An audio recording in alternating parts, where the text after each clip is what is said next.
Welcome in, Irish fans. Sunday, September 29th, Victory Sunday. And you gotta feel okay about yesterday's win. Honestly, a lot of things, again, that we kind of see that there's some room for improvement.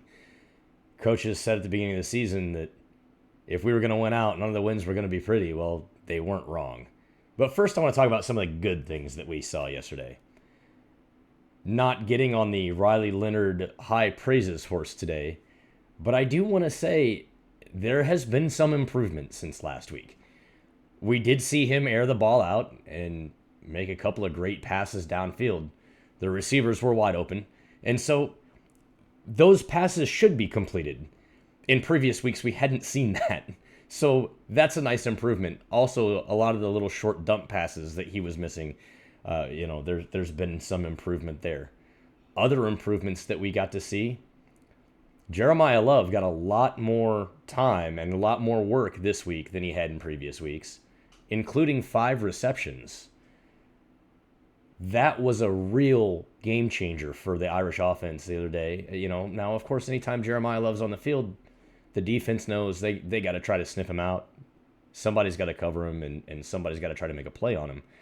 And towards the end of the game, they were doing that very well. They made some adjustments in the second half and really did a great job of kind of like snuffing the Jeremiah Love run or the Jeremiah Love pass, knowing that those were two ways that they could, beat our offense.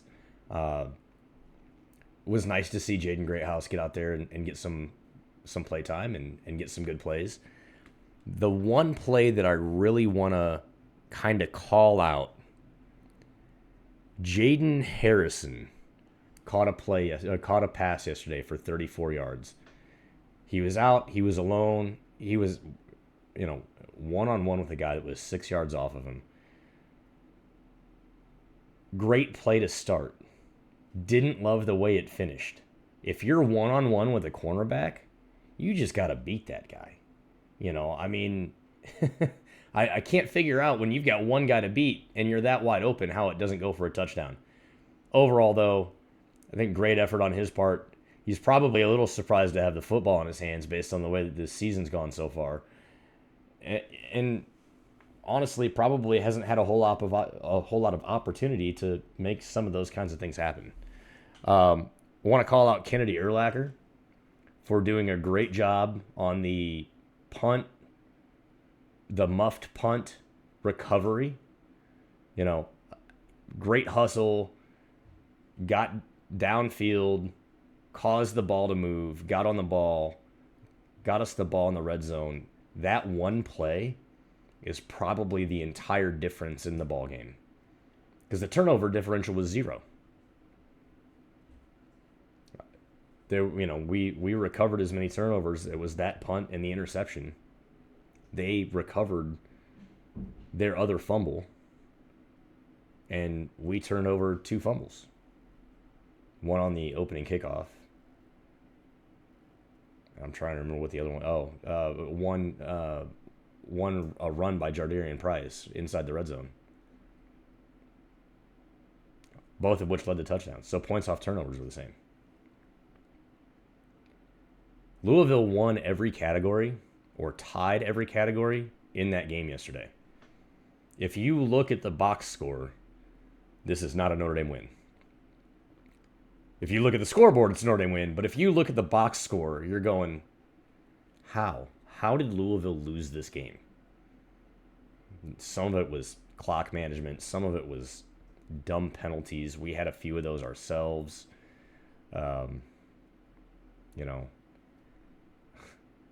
I understand, right? Who was it? I want to say it was Jaden Thomas. Got spit on or something like that, and then came back and headbutted the guy that was covering him. And that's just like, you can't do that, right? Go out there and just freaking bury him on the next play, please. That you can do. You're allowed to hit somebody within 5 yards. Go put a shoulder into him when you're allowed to make legal contact, and just freaking bury him. And then be open. right? You get to do two things now. Instead of hurting your team, you got back the guy that gave you grief and is disrespecting you, and you put disrespect on him and you put up points for your team. Let's do that instead, please. I still, Riley Leonard, I'm struggling to understand how he can fail to read the RPO so consistently. Hold on to that ball. That RPO, that's a delayed handoff play. That's not a bang bang play. I don't know if the coaches are teaching him to just, read quickly and hand it off. I don't know what's going on there. But make sure you get the read right. If the defensive end, I mentioned it earlier in the week. I mentioned it, I can't remember if it was the last episode or the episode before that, if it was a post game or a pre-game. You have got to get that read right. And if the defensive end is crashing in on the runner, that's your ball to run, quarterback. If the defensive end is crashing in on you, quarterback, or if he's staying in place, and that's the key, right? Is if he's staying in place and watching you, it's your ball to run. It's your ball to hand off.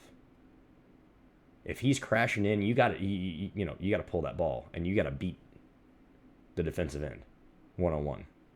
That's really your job. And if you need a split second more to figure out, is he staying put or is he running, then take a split second more. You just can't do that. If he's crashing in, you got one guy to beat and the whole right side of the field is wide open. Or left side, whichever side your halfback's standing on. There's nobody behind him. There might be a linebacker behind him, but that's not normally the way a defense is drawn up. So until they make an adjustment and they try to suck you into something like that, make the right read. And then let the coaches make the adjustment. Hey, if you see this, right, RPO, it's a read pass option or run pass option. First you do the read option, and then you've got the pass option. And if a linebacker's crashing in on you, you can guarantee somebody's going to be open over the middle or on your side of the field. At least if the play's drawn up well. You ought to have a wide receiver, either a slot receiver or a tight end, standing there wide open.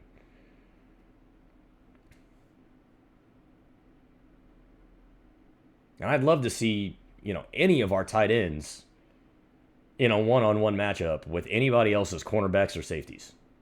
Because that is a huge mismatch. So let's get that right. And special teams, let's not look so special.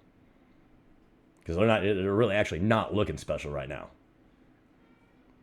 And it's mind-boggling. Turnovers on special teams on the opening kickoff. Come on. And then we need a little bit more consistency out of James Rendell. But he's been good and he's been not so good. So just consistency there would be a huge improvement. I know this is a new sport for him in a lot of ways, right? Because he has not played American rules football. And we needed to go out and get somebody, so he's probably the best option we had. But consistency is key here. That's something that we really need to improve on. Mitch Jeter was 1 for 1 yesterday. He did a great job.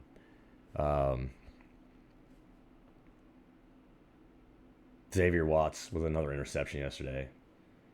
Just always seems to be in the right place at the right time. And it's a bobbled reception. It's a bobbled interception. So if he catches the ball, the receiver catches the ball, he was probably going for 15 or 20 yards, but he was there to make the play, and he was just in the right spot, which is a pretty normal thing for him. And it's something that I certainly love about watching him play. All right, so we had our little bit of good, bad, ugly bye week this week. Thank goodness. I guess a lot of the players are pretty banged up. I mean, we already know about some of the injuries that we've got out there. I'm hoping everybody will have some time to recover. I do just want to step back one more time and say great job to the defense yesterday. When you play 32 to 35 consistent minutes of football, and by the way, second half time of possession was not great for the Irish offense. It was a lot of 3 and outs. It wasn't pretty. So when you're on the field that much as a defense and you're just completely out of gas. I know our defense gave up more points than they normally do yesterday, but they also spent a lot of time on the field. And offense has got to improve. Offense has got to improve and give the defense a break. We got to start winning the time of possession game. That is the one thing that is going to kill us against a really good team. So, bye week this week. Hopefully players are doing a few things. 1, I hope they're studying up. 2, I hope they're getting some rest. 3, I hope they still go out and practice as hard as they have been.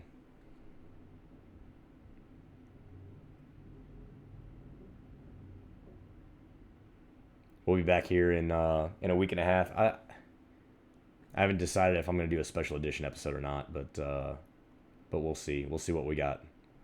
In the meantime, keep an eye out. Might be something coming out Wednesday or Thursday this week. Keep looking up. Go Irish. See you soon.